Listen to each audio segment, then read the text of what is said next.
많은 부부들이 관계에 어려움을 겪습니다. 그래서 부부학교나 부부 세미나와 같은 시간들을 통해서 부부의 관계를 바로 세우려고 노력을 하죠. 그런 세미나에 가게 되면은 강사님들이 꼭 읽어보라라고 권하는 책이 한 권 있습니다. 그 책의 제목이 뭐냐면 게리 체프맨이 쓴 5가지 사랑의 언어라는 책이에요. 인터넷에서 이 책을 소개하는 글을 봤습니다. 이런 문장이 나오더라고요. 진심만으로는 부족하다. 당신의 사랑 소통되게 하라. 이것이 무슨 말일까요? 내가 아무리 상대방을 사랑하는 진심을 가지고 있다 할지라도 진심만으로는 내 사랑이 상대방에게 제대로 전달되지 않는다는 거예요. 사랑에도 언어가 있어서 상대방이 알아듣는 언어로 그 사랑을 표현해야만 그 사랑이 잘 전달될 수 있다라는 겁니다. 그래서 이 책은 5가지 사랑의 언어를 우리가 배우고 익혀야 된다라고 말하고요. 그 5가지 사랑의 언어가 뭔가 화면 한번 보여주시겠어요? 방금 보여주셨던 화면. 네. 첫 번째가 뭐죠? 인정하는 말. 그리고 두 번째는 함께하는 시간. 세 번째 선물. 네 번째 스킨십. 5번째 봉사. 이게 5가지 사랑의 언어가 있다라는 겁니다. 근데 중요한 건 뭐냐면 사람들마다 제1의 사랑의 언어가 다르다는 거예요. 5가지 종류의 사랑의 언어가 있는데 그 중에서 내가 사랑을 받고 있다라고 느끼는 제1의 사랑의 언어가 다르다는 것이죠. 만약 내가 가지고 있는 사랑의 언어가 인정하는 말이다라고 생각해 보세요. 그러면 나를 인정하고 칭찬해 주는 말을 듣게 되었을 때 내가 사랑받고 있구나라고 느끼게 됩니다. 그런데 배우자는 인정하는 말을 하지 않고 전혀 다른 사랑의 언어로 자기의 사랑을 표현하려고 한다라는 거죠. 그러면 사랑을 느끼지 못하게 된다는 거예요. 여러분 혹시 저 5가지를 보니까 인정하는 말이 나에게 사랑의 언어인 것 같아 라고 느끼시는 분 계십니까? 한번 조용히 한번 손 들어보세요. 인정하는 말 필요 없으신가요? 예, 손 드신 분이 몇몇 분 계신 것 같아요. 여러분 배우자가 사랑한다고 말을 하면서 인정하는 말을 전혀 하지 않고 나한테 선물만 준다 생각해 보세요. 인정하는 말은 전혀 하지 않아요. 그리고 카드 주면서 그냥 이걸로 사고 싶은 건 마음껏 사 이러는 거예요. 자, 어떠십니까? 사랑의 언어가 바뀌었나요? 갑자기 선물로? 나는 인정하는 말을 듣고 싶은데 전혀 다른 언어로 소통하게 되었을 때 사랑을 느낄 수가 없다라는 겁니다. 여러분 핵심은 뭐냐면요, 서로 다른 언어로 사랑을 표현하면 나는 분명 사랑해서 하는 행동임에도 불구하고 상대방은 사랑받는다는 느낌을 받지 못한다는 거죠. 사랑은 진심만으로는 부족하다. 상대방이 알아듣는 언어로 표현해야만 진정한 사랑이 시작된다라는 거예요. 제가 아내한테 가서 당신의 사랑의 언어는 뭐야? 이렇게 물어보면 뭐라고 대답할까요? 한번 상상해 봤어요. 제가 뭐라고 대답할 것 같으세요? 그걸 아직도 몰라? 이럴 것 같아요. 몇 년을 살았는데 그걸 지금 물어봐? 한번 맞춰봐. 그럼 이제 막 수수께끼가 시작되는 거죠. 우리 남성분들에게 아주 힘든 시간이 이제 시작되겠죠. 여러분 제가 하나님께 참 감사한 건 뭐냐면요, 하나님은 수수께끼를 내지 않으셨어요. 성경을 보니까 이렇게 하면 나를 사랑하는 것으로 내가 인정할게라고 여겨주시는 하나님의 사랑의 언어를 우리에게 직접 가르쳐 주셨다는 거예요. 오늘 보면 6절 말씀에서도 나를 사랑하고 내 계명을 지키는 자라고 말씀하시면서 하나님을 사랑하는 것은 곧 하나님의 계명을 지키는 것이다 이렇게 말씀하셨고요. 예수님께서 요한복음 14장 15절 말씀에서 너희가 나를 사랑하면 나의 계명을 지키리라 라고 말씀하셨다는 거죠. 결국 하나님의 사랑의 언어가 뭐라는 겁니까? 계명을 지키는 것에 있다라는 거예요. 그리고 성경에 수많은 계명들이 나오는데 그럼 우리가 그 계명을 어떻게 다 지킵니까? 고민할 수 있잖아요. 그래서 하나님께서 이 모든 계명의 핵심들, 요약이 되는 말씀으로 10계명을 주셨다는 거죠. 그래서 10계명의 제1계명부터 4계명까지는 하나님을 어떻게 사랑해야 되는가, 그리고 5계명부터 10계명까지는 우리가 사람을 어떻게 사랑해야 하는가, 이 모든 것들을 말해주는 계명에 대한 핵심 요약을 10가지로 정리해 주셨다라는 겁니다. 여러분 우리는 지난주에 이어서 10계명에 대해서 한 번 더 은혜를 나누려고 합니다. 우리가 지난주에는 첫 번째 계명에 조금 집중해서 말씀의 은혜를 나누는데요, 오늘은 십계명 전체를 한번 핵심적인 내용을 중심으로 나눠보려고 해요. 설교를 준비하면서 엄청난 도전이 시작됐습니다. 10가지를 어떻게 압축해서 나눌 수 있는 것인가. 중요한 것은 원리, 핵심되는 원리를 기억하는 게 중요하고요. 이 안에서 시작되는 이 핵심되는 원리를 통해서 우리의 삶 가운데 하나님의 뜻대로 살아가는 삶, 하나님을 진정으로 살아가는 삶을 어떻게 이루어갈 것인가, 우리가 말씀을 들으며 고민해보는 시간을 가지면 좋겠습니다. 우리가 이 말씀으로 은혜를 나눌 때 하나님의 말씀을 듣는 것으로 그치지 않고 하나님을 진정으로 사랑하게 되는 역사가 넘쳐나게 되시길 예수님의 이름으로 축원을 드립니다. 오늘의 첫 번째, 사랑은 하나님을 향한다. 제 1계명부터 4계명까지 하나님의 사랑의 계명들을 한번 살펴보겠습니다. 하나님 사랑의 핵심을 담고 있는 1계명부터 4계명까지 내용들 한번 정리해 보고자 하는데요. 1계명에서 4계명까지의 핵심은 참된 사랑은 하나님을 향하고 있다라는 것에 있습니다. 10계명의 첫 번째 계명 3절 말씀에 나옵니다. 3절 말씀을 보면 너는 나 외에는 다른 신들을 내게 두지 말라라고 명령하고 있어요. 자, 이 계명의 핵심, 하나님과 나 사이의 관계에 있어서 다른 어떤 것도 끼어들지 말게 하라. 하나님의 얼굴과 나의 얼굴이 마주하는 그 사이에 다른 어떤 존재도 껴들게 해서는 안 된다. 이 얘기를 하고 있는 거죠. 이런 예를 들어볼 수 있을 것 같아요. 제가 결혼해서 아내가 있죠. 그런데 어느 날 갑자기 두 번째, 세 번째 아내를 집에 데려와 보는 거예요. 그러면서 제 아내에게 이렇게 말하는 거죠. 여보, 아무 걱정도 하지 마. 당신이 첫 번째 아내니까 내가 가장 사랑하는 여자야. 그리고 여기 있는 여자들은 두 번째, 세 번째 아내니까 두 번째, 세 번째로 사랑하는 거야. 그러니까 우리가 이제부터 함께 행복하게 살자. 이렇게 대답하는 거예요. 여러분, 그러면 어떤 일이 벌어질까요? 다음 주부터 저는 보지 못하겠죠. 여러분, 부부의 사랑은 그 사랑을 다른 누군가에게 나누어 줄 수 있는 성질의 것이 아니라는 것입니다. 남편이 아내를 진정으로 사랑한다면 다른 여자에게 눈을 돌려서는 안 되는 것이고요. 아내가 남편을 진정으로 사랑하는 것도 마찬가지 원리죠. 두 번째, 세 번째가 있을 수가 없다는 거예요.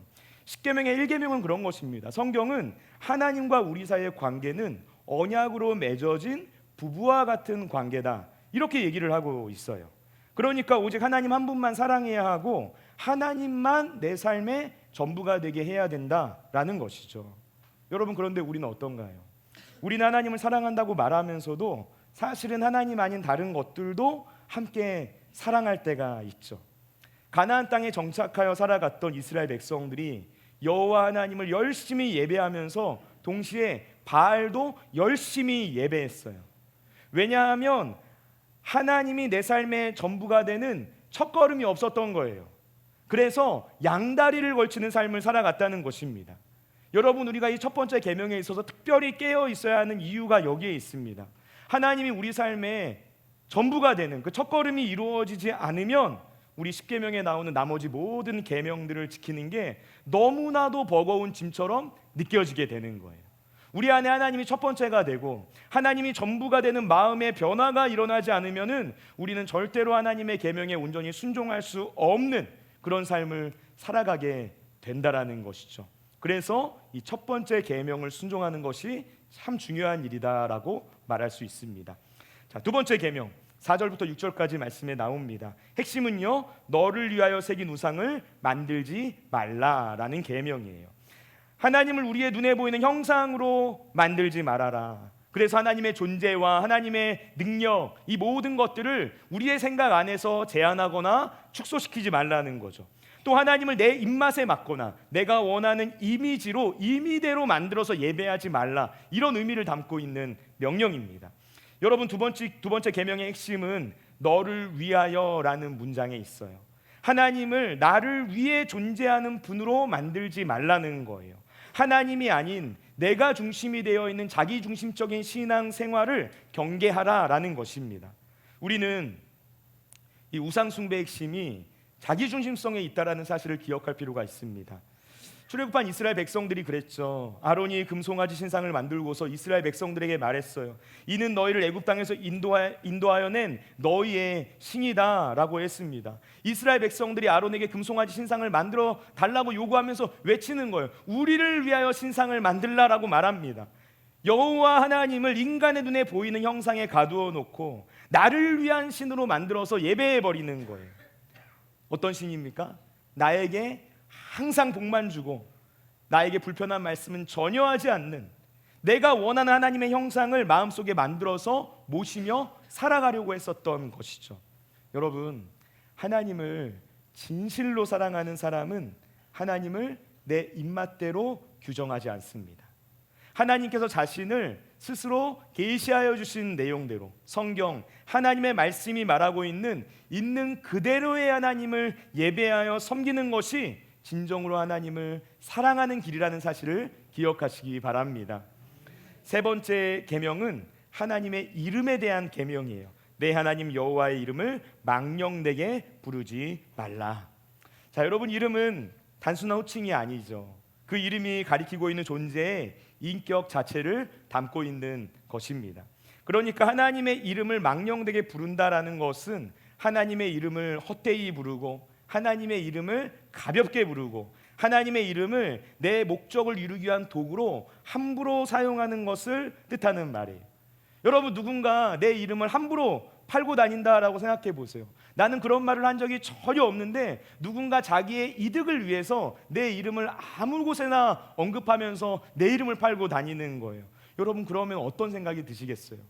만약 누군가 제 이름을 팔면서 목사님이 이렇게 이야기했어, 이렇게 하라고 했어, 이런 이야기를 한다면 굉장히 불쾌한 감정을 느낄 것 같아요. 여러분, 하나님의 이름도 마찬가지인 거죠. 하나님의 이름을 함부로 끌어들여서 사용하는 것을 우리는 상당히 조심해야 합니다. 여러분, 특별히 어떤 일을 할 때 하나님께서 나에게 말씀하셨어, 이거 하나님의 뜻이야 라고 말하는 걸 조심스러워 하시면 좋겠어요. 굉장히 조심스러운 표현입니다. 하나님께서 이렇게 말씀하셨어, 하나님의 뜻이야 라고 말하는 것보다 하나님께서 저에게 이런 감동을 주셨습니다, 이렇게 표현하는 게 훨씬 더 건강하고 안전한 표현이라고 말할 수 있습니다. 여러분, 하나님을 진정으로 사랑하는 사람은 하나님의 이름을 존귀하게 여긴다라는 사실을 기억하시기 바랍니다. 자, 네 번째 계명, 안식일을 기억하여 거룩하게 지키라라는 명령이에요. 자, 여러분, 이 네 번째 계명은 시간에 관한 계명입니다. 우리에게 주어진 일주일이라는 시간 중에서 6일은 힘써 일하는데 마지막 일곱째 날은 안식하여라, 쉬어라 라고 명령하고 있는 거예요. 일주일 중에서 하루를 기억해서 하나님께 구별하여 드리라는 겁니다. 이렇게 안식일을 지키는 것이 율법과 유대교의 전통이고요. 구약의 안식일의 개념이 신약 시대로 넘어오게 되면서, 예수님의 시대로 넘어오게 되면서 우리 그리스도인들, 크리스천들은 주일을 기억하여 거룩하게 지키는 날로 바뀌게 되는 거죠. 그래서 우리 그리스도인들은 주일을 지키며 살아갑니다. 여러분, 우리가 그리스도인으로서 주일을 지킨다라는 것은 우리의 시간, 우리의 삶, 이 모든 영역에 하나님을 중심으로 모셔드린다라는 어떤 구체적인 믿음의 행위다라고 말할 수가 있습니다. 나에게 주어진 시간, 나에게 주어져 있는 삶, 나의 인생, 이 모든 것들이 사실은 내 것이 아니라 하나님의 것이라는 믿음의 고백을 우리의 시간을 통하여서 말하게 되는 거예요. 여러분, 사람들이 자주 하는 착각 중에 하나는 시간이 내 것이라고 생각하는 거죠. 여러분, 그런데 한번 생각해 보세요. 시간이 정말 내 것입니까? 이 시간이 정말 내 것이라면 내 마음대로 할 수 있어야 되잖아요. 그런데 우리는 시간을 뒤로 돌이키지도 못하고요. 가고 있는 시간, 흘러가고 있는 시간을 멈출 수도 없고요. 그리고 앞으로 다가올 시간을 빨리 당길 수도 없습니다.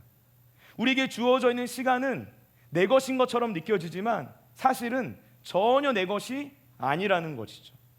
그래서 주일을 지키는 것은 우리 그리스도인의 정체성이 무엇인가라는 것과 깊이 연관되어 있어요. 그리고 주일을 지키는 것은 동시에 믿음의 문제이기도 합니다. 내가 일주일 중 하루를 나를 위하여 일하지 않고 예배를 드리고 주님의 몸된 교회를 섬기고 봉사하고 성도들과 교제하고 휴식의 시간을 가지더라도 하나님께서 내 삶에 필요한 모든 것들을 채워주시고 공급하여 주실 것이다라는 믿음이 없다면 여러분, 이 네 번째 계명을 온전히 지키는 일은 불가능해진다라는 거예요. 여러분, 주일을 기억하여 거룩하게 지키시기 바랍니다. 세상에 분주했던 일들을 잠시 멈추고 하나님 앞에 나와 안식하시면서 주일을 지키는 삶의 루틴을 만드시길 바래요. 그래서 하나님을 진정으로 더 깊이 사랑할 수 있는 저 여러분 모두가 되시길 예수님의 이름으로 축원을 드립니다. 오늘의 두 번째, 사랑은 존중한다라는 거예요. 제 5계명과 6계명, 부모 공경과 생명에 대해서 살펴보겠습니다. 5계명과 6계명은 이웃을 향한, 사람을 향한 존중에 대한 내용을 담고 있습니다. 먼저 10계명의 다섯 번째 계명, 내 부모를 공경하라 라고 명령하는데요, 우리가 존중해야 될 가장 가까운 이웃이 어디에 있는가? 바로 우리의 가정 안에, 우리의 부모가 그 공경의 대상이라는 거죠. 내 부모를 공경하라 해서 이 공경하라는 히브리어 단어가 카베드라는 단어를 쓰는데 무겁게 여기다라는 뜻을 가지고 있어요. 그러니까 부모님을 가볍게 여기지 말고 무게가 있는 존재로, 존귀한 존재로 대해야 된다, 이것을 의미하고 있는 겁니다. 여러분, 이 말씀을 볼 때 흥미로운 점 하나가 뭐냐면요, 하나님의 영광을 뜻하는, 이 영광을 의미하는 히브리어 단어가 카보드라는 단어인데요, 바로 공경하라로 번역된 카베드라는 단어와 그 어원이 같다는 거예요. 동일한 뿌리에서부터 시작된, 파생된 단어라는 겁니다. 그러니까 부모를 공경하는 마음, 부모를 무겁게 여기고 존귀하게 여기는 마음은 하나님의 존재를 무겁게 여기는 그런 우리의 신앙과 아주 깊은 연관성을 가지고 있다는 거예요. 여러분, 저희 아들이 5살 정도 되었을 때 이제 한창 말을 많이 하더라고요. 그래서 이제부터 말씀을 좀 가르쳐봐도 되겠다 생각이 들어서 제일 먼저 10계명을 가르치기 시작했어요. 10계명에 있는 계명들, 어떤 명령들이 있는지 하나하나 이제 가르쳐 줬는데, 첫 번째 계명부터 마지막 10번째까지 계명들을 막 가르치는데 특별히 이 5번째 계명에 굉장히 큰 감동이 오더라고요, 저에게. 그래서 내 부모를 공경하라, 내 부모를 공경하라 굉장히 열심히 가르치고 퀴즈를 냈어요. 10계명에서 5번째 계명이 뭐야? 그랬더니 저희 아들 녀석이 내 부모를 공격하라 이렇게 말하더라고요. 그러면서 갑자기 아빠를 공격하라 그러면서 가지고 있던 막 집에 장난감 무기를 들고 저에게 막 달려드는데, 여러분 이렇습니다. 여러분, 공격과 공경, 자음 하나 차이인데 굉장히 다른 느낌이죠. 여러분, 우리가 다섯 번째 계명을 기억할 때 중요한 점은 뭐냐면요, 이 말씀이 어린 아이들에게 주어진 말씀이기 이전에 장성한 어른에게 주어진 말씀이라는 점이, 사실 우리가 어렸을 때 부모를 공경하는 것은 그렇게 어려운 일 같진 않아요. 왜냐하면 어린 아이들에게 있어서 부모는 우주와 같은 존재죠, 굉장히 큰 존재죠, 강한 존재죠. 그러니까 당연히 공경하게 되는 거예요. 그런데 문제는 부모가 늙고 약해졌을 때입니다. 판단력도 예전 같지 않고 뭔가 했던 말을 반복하는 것 같고, 때로는 부모가 짐처럼 느껴지는 것만 같은 그런 때가 올 수 있다는 거예요. 그런데 바로 그때가 이 5번째 계명이 진짜 우리의 삶의 시험대에 오르게 되는 순간이 된다는 것입니다. 하나님께서는 힘 있는 부모만이 아니라 힘이 없어진 부모를, 그리고 나를 기쁘게 한 부모만이 아니라 때로는 나를 실망시킨 부모라도 그분을 통해서 내게 생명을 주신 하나님을 기억하면서 그 존재의 무게를 인정해야 된다. 그러니 공경해라, 이렇게 명령하신 거예요. 에베소서 6장 2절 말씀에서 바울은 5번째 계명을 말하면서 약속이 있는 첫 계명이다라고 얘기합니다. 부모를 공경하면 내 하나님 여호와가 내게 준 땅에서 내 생명이 길리라라고 말하고 있어요.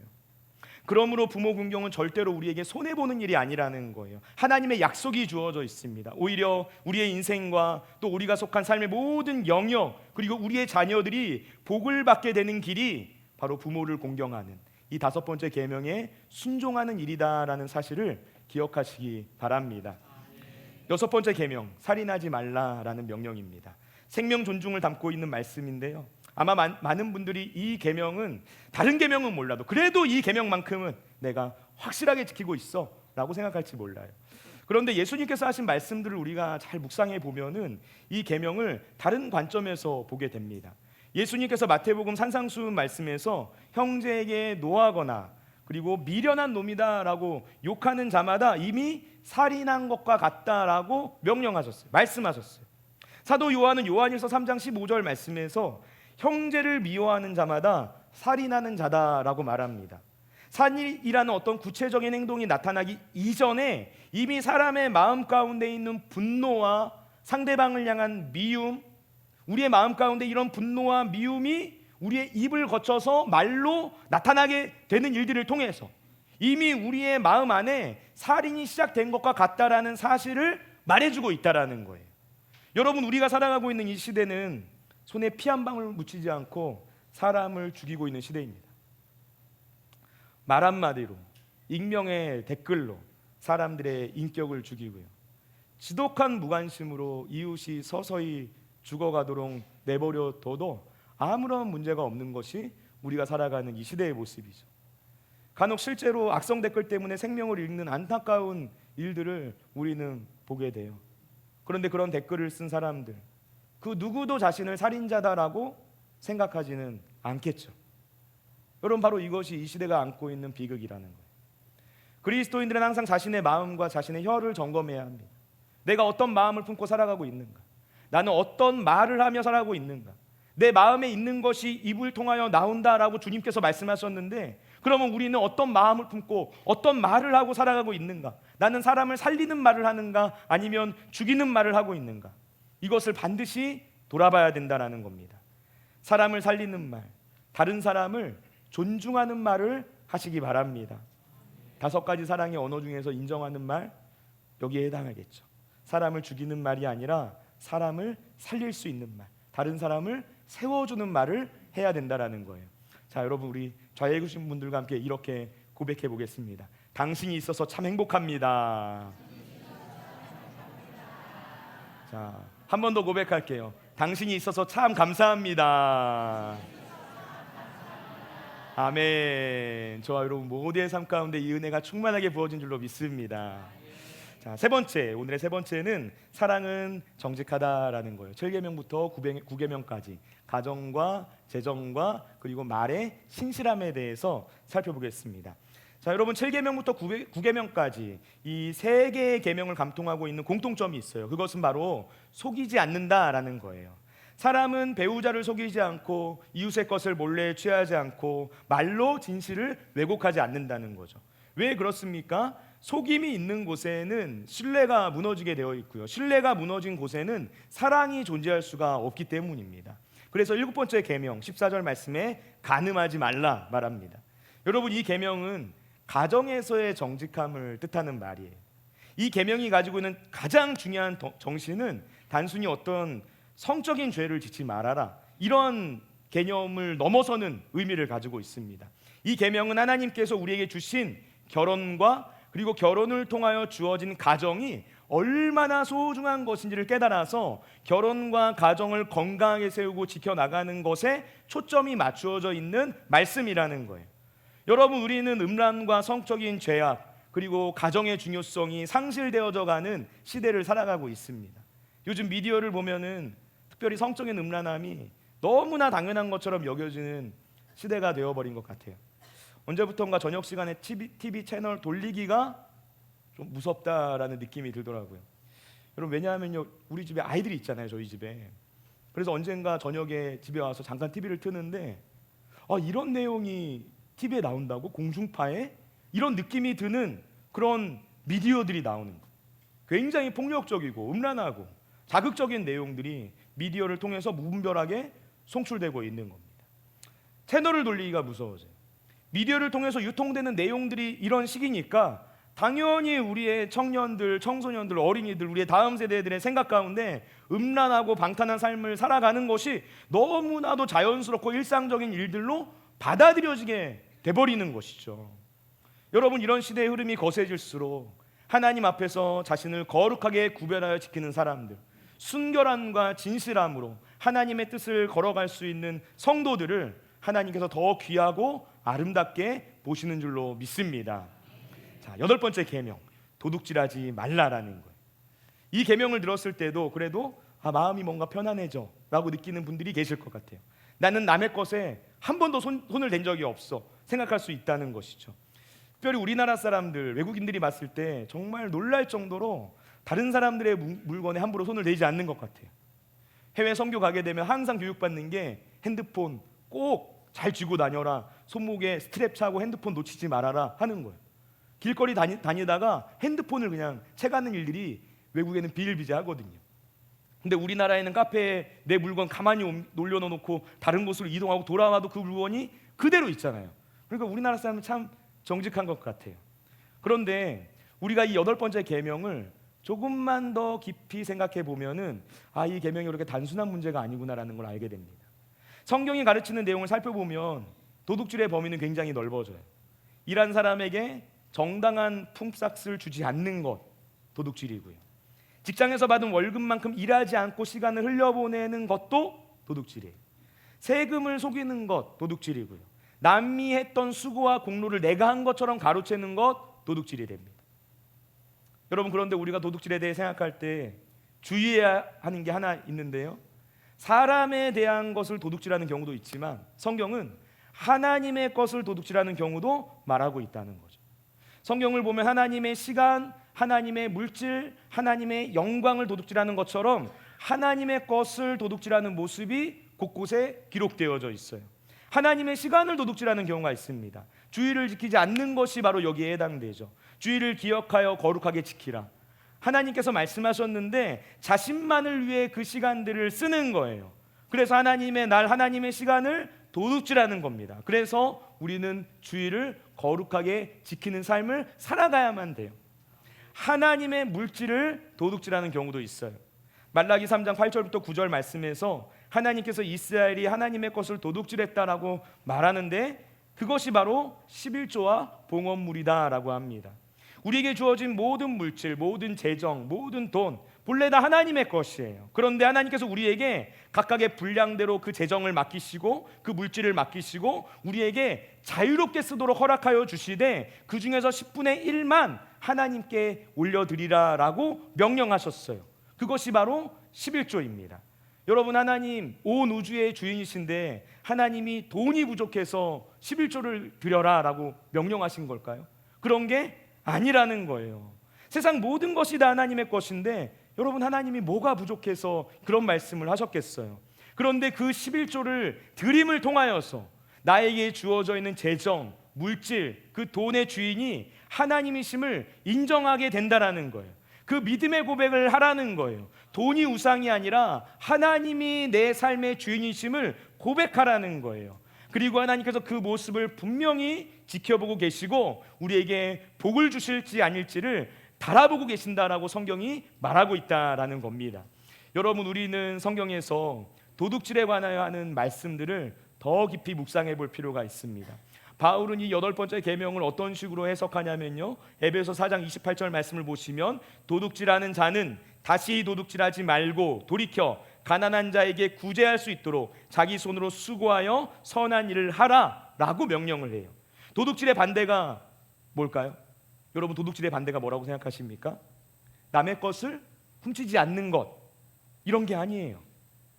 무소유가 아니라는 거예요. 도둑질의 반대는 뭐냐면 나의 것을 나누어 주는 거예요. 내가 가지고 있는 것을 흘려보내는 것입니다.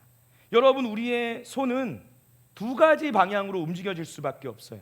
이웃의 것을, 다른 사람의 것을 내 것으로 끌어당겨 오거나 아니면 내가 가지고 있는 것을 다른 사람을 향해서, 이웃을 향해서 흘려보내거나, 이 둘 중에 하나의 방향으로 갈 수밖에 없다라는 것입니다. 진정한 사랑, 진정한 하나님 사랑과 이웃 사랑은 어디를 향해 있는가? 나의 쪽으로 무언가를 끌어당기는 것이 아니라 다른 사람을 향해 내가 가지고 있는 것을 나누고 흘려보내는 것에 있다라고 성경이 말하고 있다는 것이죠. 여러분, 우리는 우리의 경제 생활을 잘 점검해 볼 필요가 있습니다. 직장에서, 사업에서, 그리고 우리가 또는 거래를 할 때 우리는 과연 정직한가? 무엇보다 하나님의 것을 대하는 나의 태도는 어떠한가? 하나님의 것을 도둑질하고 있지는 않은가? 내가 가지고 있는 모든 것을 나의 것을 위해서 움켜쥐고 있는가? 아니면 나누어주고 흘려보내고 있는가? 이 모든 것을 돌아볼 필요가 있다라는 것입니다. 자, 9번째, 내 이웃에 대하여 거짓 증거하지 말라라는 명령이에요. 말에 있어서의 정직을 말하는 부분인데요, 이 계명은 본래 법정에서 거짓 증언을 금지하는 명령입니다. 고대 이스라엘의 법정에서는 증인이 하는 말 한마디가 어떠하냐에 따라서 한 사람의 생사가 결정되는 거예요. 그래서 이 증언이 너무나도 중요했어요. 그런데 이 계명이 담고 있는 본질적인 정신은 단순히 법정의 자리에서만 이루어지는 것이 아니라 그 자리를 넘어서 우리가 하는 모든 언어 생활에까지 미치게 됩니다. 어떤 사실을 부풀리거나 왜곡해서 전하는 것, 소위 카더라라고 불리는 소식들, 확인되지 않는 근거 없는 소문들을 퍼서 나르는 것, 진실이 무엇인지 알면서도 그 진실 앞에 침묵해서 거짓이 점점 번져나가도록 가만히 놔두는 것, 이 모든 것들이 이웃에 대한 거짓 증언에 해당되는 거예요. 여러분, 반드시 법정에 서 있는 사람만 증인석에 앉아 있는 것이 아닙니다. 요즘 우리 시대를 보면 누구나 증인석에 앉아 있는 것 같아요. 단체 카톡방이 증인석입니다. 댓글창이 증인석이 되고요. 교회든 직장이든 누군가를 향한 뒷담화가 시작된 사람들이 모여있는 자리, 다 증인석이 되는 거예요. 그곳에서 우리가 무심코 옮긴 말 한마디가 한 사람의 명예를 땅에 떨어뜨리기도 하고요, 오해를 불러일으키고요, 심하면은 그 사람의 인생 전체를 무너뜨릴 수도 있는 것입니다. 여러분, 단체 카톡방에서 함부로 메시지를 퍼나르지 않으시길 바랍니다. 여러분, 그런 메시지 볼 때가 있거든요. 근데 가만히 보면은 가짜 뉴스가 너무 많아요. 9번째 계명을 어기는 일이에요. 여러분, 우리가 6계명에서 말로 사람을 죽일 수 있다 얘기를 했었는데, 거짓 증거가 사람을 말로 죽이게 되는 대표적인 예가 된다는 거죠. 여러분, 우리는 반대로 진실한 말 한마디로 억울한 사람들, 힘든 사람들을 살릴 수도 있다는 사실을 기억할 필요가 있어요. 고린도전서 13장 말씀에서 사랑은 진리와 함께 기뻐한다라고 얘기합니다. 그리고 에베소 4장 15절 말씀은 사랑으로 진리를 말하면서 살아가라라고 명령하고 있어요. 세번역 성경이 이렇게 번역을 해놨어요.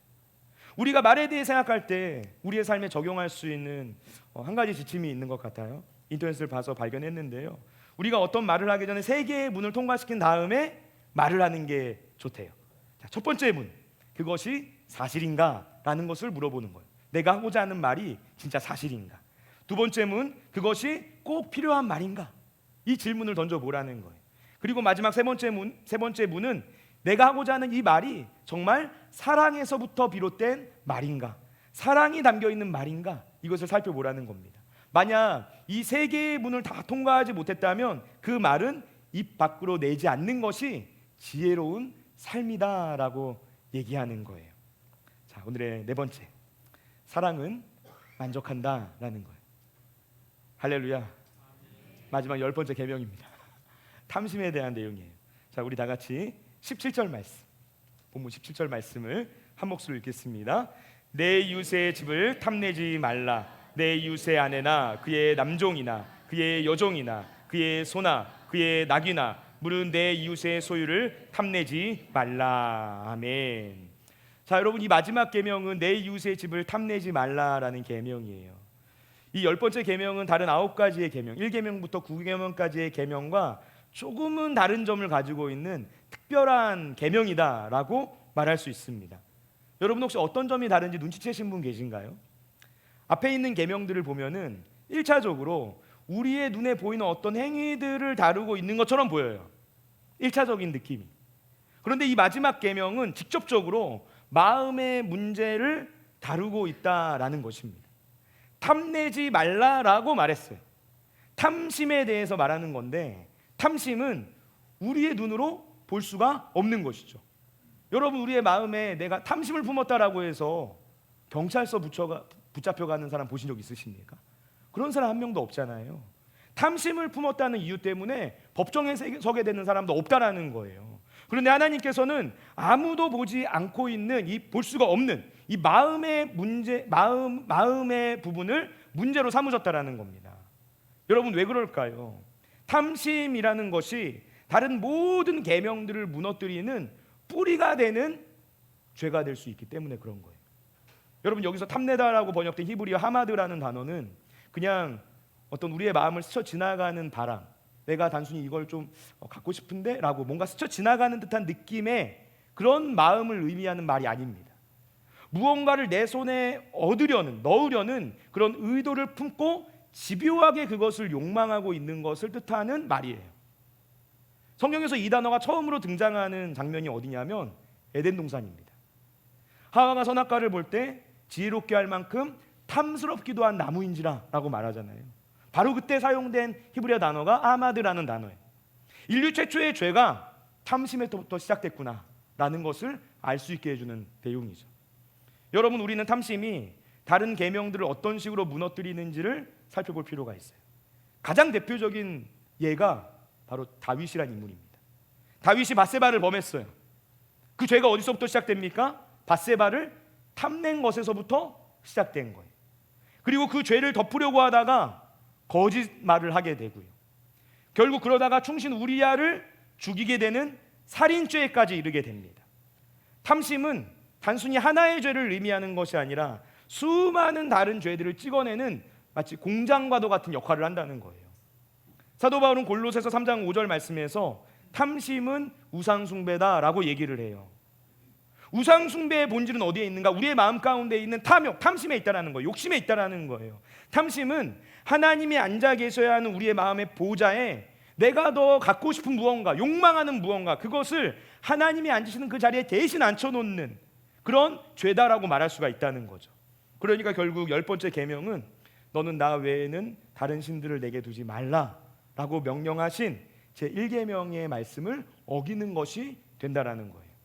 그러니까 10계명은 하나님으로부터 시작해서 하나님으로 끝나게 되는 하나의 하나님 나라 백성이 살아가야 하는 삶의 영적 원리를 말해준다는 것입니다.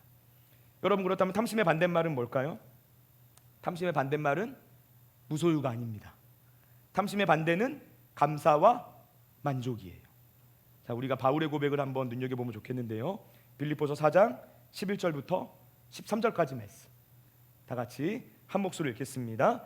내가 궁핍함으로 말하는 것이 아니니라. 어떠한 형편에든지 나는 자족하기를 배웠노니 나는 비천에 처할 줄도 알고 풍부에 처할 줄도 알아. 모든 일 곧 배부름과 배고픔과 풍부와 궁핍에도 처할 줄 아는 일체의 비결을 배웠노라. 내게 능력 주시는 자 안에서 내가 모든 것을 할 수 있느니라. 아멘. 자, 여러분, 지금 빌립보서에서 바울이 하고 있는 이 고백, 여기서 두 가지를 주목해 보시면 좋겠어요. 첫 번째는 자족하는 마음은 타고나는 성격이나 기질이 아니라 배워야 하는 것이다라는 점이에요. 바울은 11절 말씀에서 내가 궁핍함으로 말하는 것이 아니니라. 어떠한 형편에든지 나는 자족하기를 배웠노니 라고 말하고 있습니다. 성격이나 기질이 아니라는 거예요. 저 사람은 그냥 저렇게 낙천적인 성격을 타고났으니까 그냥 주어진 것 안에서 조금 부족해도 편안하게 살아갈 수 있는 거야. 이런 게 아니라는 거예요. 자족하는 마음, 나에게 주어진 것을 만족하며 사는 것은 우리가 훈련하고 배워야만 하는 문제라는 겁니다. 처음부터 그렇게 살아갈 수 있는 사람은 아무도 없다라는 거예요. 그리고 두 번째 핵심은 자족의 비결은 내가 가진 소유의 크기에 있는 것이 아니라 그리스도 예수께 있다라는 것입니다. 바울은 빌립보서 4장 13절 말씀에서 말했죠. 내게 능력 주시는 자 안에서 내가 모든 것을 할 수 있느니라. 여러분, 이 말씀은 1차적인 의미가 재정에 관련된 말씀이에요. 하나님께서 우리에게 주어진 재정, 우리에게 주어진 물질, 그 소유, 그것들 안에서 내가 무엇이든지 할 수 있다. 자족하는 마음을 가지면서 만족하는 삶을 살아갈 수 있다. 여러분, 예수 그리스도로 인하여 충분합니다라고 고백하는 사람만이 나에게 주어진 것 안에서 만족하는 삶을 살아갈 수 있는 줄로 믿습니다. 그리스도 예수 안에서 주님 한 분만으로 내가 만족합니다라고 고백하는 사람만이 자족하는 삶, 만족하는 삶을 살아갈 수 있다는 거예요. 여러분, 우리는 이 지점에서 행복에 대해서 생각하게 됩니다. 세상은 우리에게 더 많은 것을 가지면 우리는 더 행복해질 거야 라고 끊임없이 가스라이팅을 해요.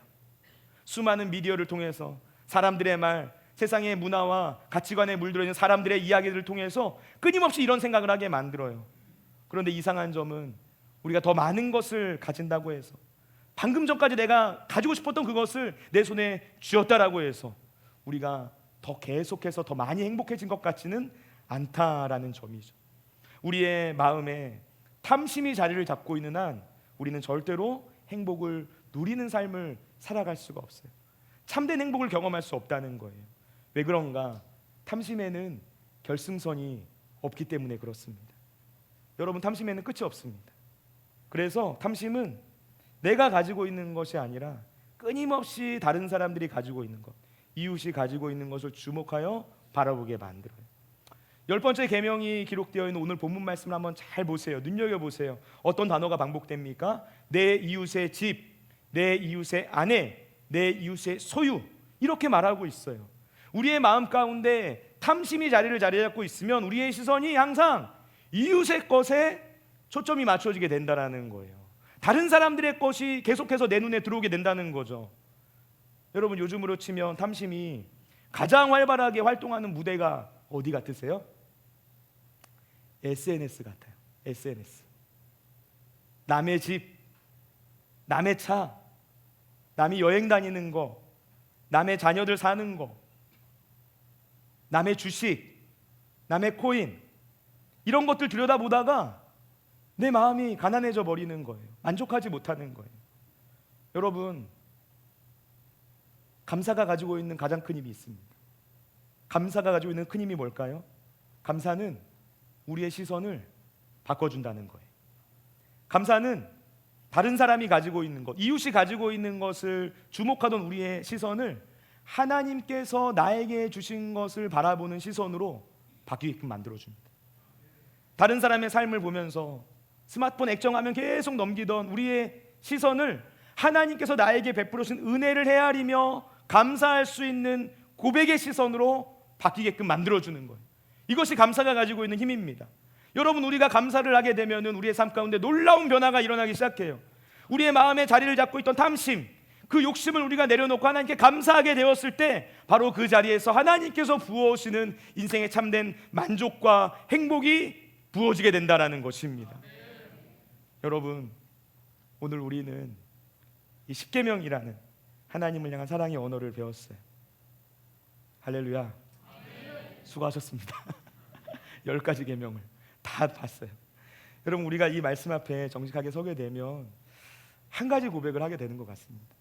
그것은 내가 이 말씀 앞에 온전히 서지 못할 때가 참 많았구나 라는 것을 느끼게 되는 거예요. 저도 오늘 설교를 준비하고 말씀을 보면서 제 자신의 모습이 부끄러워질 때가 있었고, 또는 저의 연약한 모습들, 부족한 모습들 앞에 실망하게 되는 그런 생각들을 하게 되었습니다. 여러분, 그러나 우리 안에 하나님을 향한 진정한 사랑의 마음이 부어진다면 그때부터 우리 안에 새로운 기도가 시작되는 줄로 믿습니다. 성령님, 연약한 저희의 심령 가운데 하나님의 사랑이 부어지게 해주세요. 주님의 십자가 사랑이 무엇인지를 알게 해주세요. 그래서 우리의 마음 가운데 굳은 마음이 아니라 부드러운 마음을 주셔서 하나님의 말씀에 순종할 수 있는 인생이 되게 해주세요. 우리 안에 이 간절한 기도가 시작되는 것이죠. 여러분, 그러면 성령님께서 우리의 심령 가운데 찾아오셔서 하나님의 사랑을 부어주실 줄로 믿습니다. 그러면 우리는 비로소 이 계명들이 우리가 짊어져야 할 무거운 짐처럼 느껴지는 것이 아니라 하나님을 사랑하기 때문에 이 말씀을 지키며 살아갈 수 있는 그런 내 속에서부터 자연스럽게 흘러나오는 하나님을 향한 사랑의 언어로 고백되게 된다는 것입니다. 여러분, 참된 행복은 더 많은 것을 소유하는 데 있지 않습니다. 참된 행복은 욕심을 내려놓고 하나님께 사랑받은 자로서 하나님을 사랑하고 이웃을 사랑하는 삶을 살아가는 것에 있습니다. 그래서 십계명은 하나님이 시내산에 있었던 이스라엘 백성들에게 주신 말씀이면서 동시에 오늘 이 자리에 있는 저와 여러분 모두에게 건네는 참된 행복을 위한 하나님의 사랑의 초대장이다라고 정리해 볼 수 있어요. 여러분, 오늘 참된 행복을 위한 하나님의 초대장에 믿음으로 반응하시기 바랍니다. 십계명에 나오는 이 말씀들 있는 그대로 순종하셔서 하나님께서 부어오시는 충만한 복을 받아 누리는 인생들이 되시기를 예수님의 이름으로 축원을 드립니다.